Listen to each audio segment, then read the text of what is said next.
All right, ladies and gentlemen, MrSotko here. Welcome back to the channel. Got a whole bunch of good crypto news stuff for you. And the first thing I want to talk about is Square doubles down on Bitcoin, investing another $170 million, roughly 3,318 more Bitcoin. So this is after them purchasing 50 million Bitcoin months back, which is just a mere 50 million Bitcoin, but just goes to show all the companies starting to buy more Bitcoin. And this was roughly 5% of their assets. It says here, combined with Square's previous purchase of 50 million in Bitcoin, this represents approximately 5% of Square's total cash equivalents as of December 31st, 2020, at the very least, even though they purchased it later than that.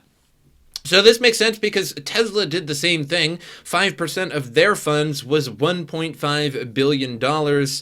We have Mass Mutual Insurance also buying something like $100 million in Bitcoin, and many, many other companies. ETFs are starting to pop up. So 2021 is going to put a nice tight squeeze on the over-the-counter markets. And most of these come from exchanges and various things like that. And that Bitcoin comes from our fees, and they also buy it from other people and give it away. Or sell it away at the very least. And that means that these companies are going to be, it's going to be hard to find over-the-counter Bitcoin at this point. Them buying 3,300 Bitcoins at a time, $1.5 billion worth of Bitcoin at a time. And the squeeze, we will see that very soon. 2021, it's going to be a wild ride, everybody. So Bitcoin fallen significantly this week, dropping below the 50,000 mark, tapping a record high after it was at 58,000. So the outfit looks like they paid an average of $51,235 per coin on its new investment. So they basically paid $170 million for it. They got 3,318 Bitcoins, which equals out to about $51,235. So they bought, and then the market dipped on them. But hey, welcome to crypto, Square. So aligned with the company's purpose, Square believes that cryptocurrency is an instrument of economic empowerment, providing a way for individuals to participate in a global monetary system and secure their own financial future. Although they should add after that, only if you use Square, though, to send your money around. But either way, that's another $170 million worth of Bitcoin down. So moving on here, M31 Capital is looking to launch a new Bitcoin hedge fund. So M31 Capital, the New York-based global investment firm, filed paperwork with the SEC to launch a new Bitcoin hedge fund. The proposed fund, dubbed M31 Capital Bitcoin Access Fund, is a limited partnership hedge fund based in Delaware, according to a Form D SEC filing submitted on Tuesday. And the minimum investment from any outside investor has been set at $10,000. And I actually went to their website, the M31 website. You can just basically Google it, and it shows all the coins that they're planning to invest in. I think like Algorand and Ethereum and Bitcoin, etc. M31 Capital is focused exclusively on cryptocurrencies and blockchain, and the company also operates M31 Ventures, whose investment thesis is based on uncovering new business opportunities within the emerging blockchain ecosystem. Crypto hedge funds represent a tiny fraction of the overall market for digital assets. PwC estimated that crypto hedge funds had more than $2 billion in assets under management, having more than doubled from the previous year. And moving on here, an end to the Bitfinex New York Attorney General saga. I know you guys are like, what does that mean? So in case you haven't been following the channel for the past 4 years, Tether has been in a lot of trouble. A lot of people think that they're not actually one-to-one US dollar backed. It turns out they're not, because they lost $800 million, and then they just sort of replaced it with various loans and other collateral that is not actually US dollars. And the New York Attorney General office was suing them. And this was actually quite a while ago. The case began actually 2 years ago.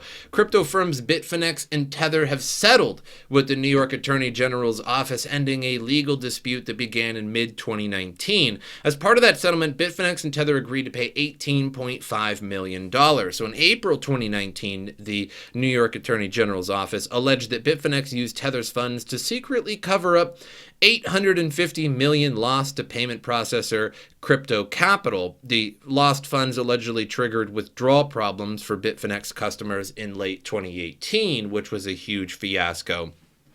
Bitfinex at the time had said that they did not lose money. Instead, Crypto Capital's funds have been seized by government authorities in Portugal and Poland, and the U.S. Bitfinex office has been seeking to recover those funds since. As part of today's settlement, Bitfinex and Tether admitted to no wrongdoing. Jason Weinstein, a partner at Steptoe and Johnson and counsel to Bitfinex and Tether, told the block that the New York Attorney General's office findings are limited only to the nature and timing of certain disclosures. So basically, Tether has never been properly audited. And honestly, the Tether drama has sort of seeped away, and I haven't heard anybody really talking about it, even though nothing changed for the good. A couple years back, 2-3 years back, Tether was basically under scrutiny because they would not allow anybody to actually audit them. So they had all of this money in Tether, and it's supposed to be one-to-one backed. Then all of a sudden, Crypto Capital lost $850 million that was apparently, got to do this really hard, seized by the Portuguese and Poland government. Since then, it's definitely not one-to-one backed. And then they were saying for the longest time that they were one-to-one backed, and then they ended up tweeting and telling about how, okay, we're not really one-to-one backed, but we kind of are.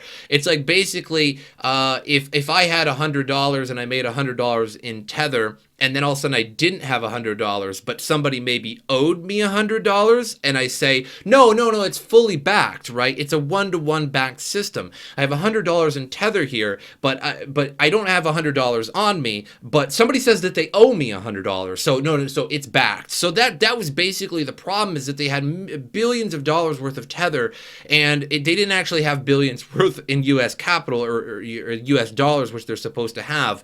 Instead, they have a bunch of IOUs, collaterals, and loans, which are supposed to be paid back to Tether in order for them to be one-to-one, but you really don't have it, do you? It's sort of like, well, I'll give you money for a hamburger on Tuesday if you give me a hamburger today.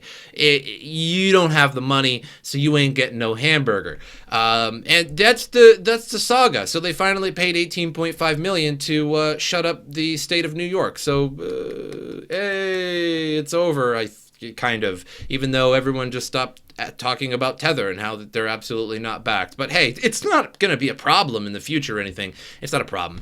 Elon Musk loses $15 billion in a day after Bitcoin warning. Elon Musk is no longer the world's richest person after Tesla shares slid 8.6% on Monday, wiping $15.2 billion from his net worth. Oh no, not a billionaire losing billions. This is a major problem. Tesla's biggest decline since September was fueled in part by Musk's comments over the weekend that prices of Bitcoin and Ethereum do seem high, he said, in quote. Which every time Musk tweets about a cryptocurrency, if he tweets a good thing about a cryptocurrency, it explodes in price. And this really reminds me of John McAfee, who just would randomly tweet about certain things and then they would go up in price. Or he would have people pay him $100,000 to tweet something like some random coin, I don't know, Vertcoin. I don't think he ever said that, but just any coin, whatever, back in 2017, 18, he'd be paid $100,000 and it would just go through the roof. And that's basically, there was a big gap for a long time. We didn't have any cool bean celebrities tweeting about Bitcoin and stuff. And now Elon Musk comes along, starts tweeting about Bitcoin. The price rises, tweets about Dogecoin. The price rises, tweets against Dogecoin. The price falls. Now tweeting apparently against the price of Bitcoin and Ethereum, saying they do seem high, which is really just someone's opinion. That's not really FUD. And it's not FOMO, it's just, they do seem high. And then the price just absolutely collapses. Now, did the price collapse because of Elon Musk? I doubt it. I made a video yesterday talking about why I think the price collapsed. Now, I couldn't identify who exactly did the collapsing of the price. It was sort of a mix of likely a bunch of whales that dumped the price all at the same time via shorts, etc. Check out the video. I think it was a good one. But the cryptocurrency, which surged more than 400% over the past year, tumbled the second day on Tuesday, at one point slipping below 50,000 on skepticism over the durability of its rally. And Tesla shares also continued their slide in early trading in New York. And this is the problem with Tesla buying $1.5 billion in Bitcoin. Now, I don't have a problem with that, but because it's on their balance sheet, if Bitcoin goes down in price, technically Tesla stock will go down in price. And if Bitcoin goes up in price, technically Tesla stock will go up in price. So we can see here that Jeff Bezos now has just a paltry $186 billion, whereas Elon Musk now eating out of the toilet with just a mere $183 billion. Oh, Elon Musk. Whatever will he do? He's not going to be able to buy the diamond-encrusted yacht now. He's just going to have to get the regular yacht. So lame. Moving on here. Federal Reserve appoints pro-Bitcoin chief innovation officer. The Federal Reserve Bank of Richmond serves as the hub of the Federal Reserve's IT organization. This nationwide team delivers technology solutions and support across the Federal Reserve System, which we all love so much, and the Board of Governors. So Sunanya Tateja, has been appointed as the Federal Reserve System's Chief Innovation Officer. And she's a bit pro-Bitcoin, she's pro-tech, so we'll have to see where this goes. Now, I think I just want to say about these articles where it says like pro-Bitcoin politician, pro-Bitcoin president, pro-Bitcoin Federal Reserve, pro-Bitcoin SEC chairman. Now, I don't think this is ever really going to help the price of Bitcoin. Now, as a Federal Reserve Chief Innovation Officer, I really don't think the U.S. government will ever use Bitcoin because we used to have a reserve system, and that was gold, and then we totally defaulted on that gold, and instead of just saying, hey, we defaulted on the gold, I guess we owe money now to other countries, we just, Nixon, the president at the time, just basically said, let's just stop the gold standard. We're not going to give you your gold. And they didn't. And then I think at one point, France actually sailed over to America. It was in the early 70s and basically demanded with a ship that we give them their gold back. I'm not sure whatever happened about that, but it was quite the fiasco. So I don't think we'll ever have a reserve currency. I don't think the Federal Reserve wants that. I don't think that, I think without a gold back standard or Bitcoin standard or silver standard or whatever, then essentially governments can just infinitely print money and infinitely deflate money at their will. And whether you argue that that's a bad thing or a good thing, I think with gold, of course the U.S. was limited, and couldn't do their super cool black budget operations so that we could have a military base in every single country for whatever reason. I didn't vote for that, but couldn't do that with the gold standard, so we're gonna have to get rid of that. So I don't think crypto is ever gonna happen. So I think it's more like they're gonna take Bitcoin's ideas and turn it into a Federal Reserve digital currency. I mean, if anything, the majority of money today is already digital. It's just not blockchain. And I think blockchain digital currency for governments is sort of the great evil. I've been talking about that for like 3 years, that when that actually occurs, then you won't, it'll take a while to get the money supply, the actual physical dollar bills out of circulation. I think that will take many, many, many years to completely eliminate that. But once that's completely eliminated, and it will be, whether it's 5 years from now, 10 years, whether it's 50 years from now, paper money or cotton money, essentially green money, will be gone. It won't exist at a certain point. And then you'll just have a digital card, and everything you do, you'll never be able to use money to go to the old trap house. You'll never be able to use money in a way off the market without the government knowing. Even if you buy something, you go on Craigslist and buy somebody's lawnmower. Now it's on the blockchain, and now you'll be taxed for that sort of thing. So you'll never be able to use money off of the books. So whether you're actually doing something illegal with it, or you're just straight up buying a lawnmower from somebody, you'll have to be paying your taxes for that instead of just going, yeah, I'll give you $50 for it and you take it home. So that's bad, very bad. So they're going to take Bitcoin's ideas and make a digital currency. But she says, the thing I admire most about Bitcoin community is resilience. Sheer amount of shade and schadenfreude directed at Bitcoin and the community over the years is enough to make anyone curl up into a ball. And Schadenfreude. I think I said that right. Sorry, Germans. I think it's like basically malicious joy or something like that along those lines, but I don't know why she said that, but it's true. You should admire the Bitcoin community's resilience, I suppose.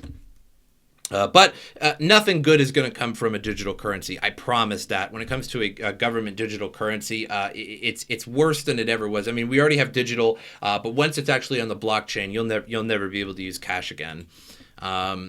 But moving on here, I just want to show you guys this community post. Head to my channel, hit the community, and check out this community post. I put Bitcoin dipped to 50,000. This was 17 hours ago. I ask, what price is most likely next? Are you bullish or are you bearish? Is it going to hit 40,000 first? Or are we going to hit 60,000 and just start going up? Which one are you? It looks like the bulls are winning by a slight sliver. It says 50% each. However, there's an uneven amount of votes at 123, and it's slightly higher. So I just want to see what you guys think about that. Who's thinking that it's going to go down to 40,000 first? And then go up from there, of course, because we don't want it to go much further than 40,000 now. Or who thinks it's going to go right up to 60,000? But moving on here, I just want to show you guys the trading view of Bitcoin to US dollar on Coinbase. And we can see here that we started the dip, and every pump after that is less than the previous one, and that's a very bearish sign overall. Now, I'm not getting too deep into TA here, but you can see that it's just not hitting as high as the previous one. So until these go higher than the previous one, I say we're in a bullish sort of area. We could turn around in a moment's notice. That's Bitcoin for you, but we keep hitting this. And let me show you a different one here. Let's do like chain link to US dollar, and it shows it maybe a little bit better. As you can see here, the dip started and it tried to recover, but it just wasn't as high as the previous high, of course, because that was the all-time high. And then as we dip further, we have this pump back, but it still doesn't match the previous hump. And then we're in the middle of another one right now, and it did not match the previous hump before that one, the previous high. So now we're on our way back down, and if this one doesn't match this one again, we're just in a bearish state all the way down until these actually start pumping above the previous. And another thing that I want to note is if we go back to BTC US dollar here, and we could do it on just about any exchange, but you can see that for quite a while Bitcoin was overall above 50 in the RSI. See, like this is the line of 50 RSI, and you can see the greater majority of it is above 50, and we have these little dips once in a while, which are nothing new. And then moving on to a bit more modern here, like the past day or two, we can see that the majority of Bitcoin is below the 50 RSI. So we're in a bit of a bearish period right now, and there's a lot of FUD with the stock market, and the stock market is really correlating well to crypto, particularly since the beginning of 2020. And with the FOMO, or with the FUD on the stock market right now, it's really just not looking good for the price of Bitcoin in the near future. Typically March is a pretty bad month as well. It's not a very good month for the history of cryptocurrency. However, the summers are usually very good. There was a big pump in the summer of 2019, pump in the summer of 2020. Now 2018 was, I think, probably an outlier. But generally, the summer is pretty good for cryptocurrency. So likely we're going to be a little bit mediocre until the summer comes along, until there's a big pump. But this is a good opportunity to buy in a little bit lower, although we're basically at the same price we were a week ago. So this is nothing too crazy here. This isn't a big dip at all. We were nearly at 60,000. I thought we were going to bump off of 50,000 a few days back. Instead, it just blasted right through it, broke through the entire sell wall of 50,000 and went up to 58,000. So this isn't particularly surprising what Bitcoin is doing, particularly with the bad news of the stock market. So moving on to CoinMarketCap here, we can see a 47,829 Bitcoin. And again, things are looking a little bit bearish. But we're still well over 1 trillion market cap. We are 1.4 trillion market cap, and everybody starts freaking out. Welcome to crypto. If you're new, welcome. Just take a seat with all of the veterans who are just absolutely buying during this period. I'll be buying during this dip. It's just what you do. It's extra crypto. Even if a dip lasts for a long time. I mean, if you think about it, and go back to 2018, the prices were just going down all throughout the year of 2018. 2018 was a terrible year for cryptocurrency. But if you're buying something particular like Bitcoin or Ethereum the entirety of the year, you'd be well ahead of the competition at the moment. But that's all I have for you guys. Make sure you like, subscribe, share the video. That helps me out a lot. My social media in the description below. And I've got one more thing for you. I want to talk about the community post. Give a vote on that community post. And second, if you know any airdrops, put them down in the comments below. And if I'm going to look at those airdrops that you guys are talking about, maybe upcoming airdrops, and maybe I will make a video on those and see what you guys have to think about. Because I do like what you guys have to say in the comments. I respond to virtually everybody's comment. At least I'll give you a heart, and so I read them all. And what are you guys investing in? What are you guys waiting for? And what kind of airdrops are in the future? But that's all I have for you guys. Make sure you like and subscribe to the video. I already said that, but I'll see you guys next time.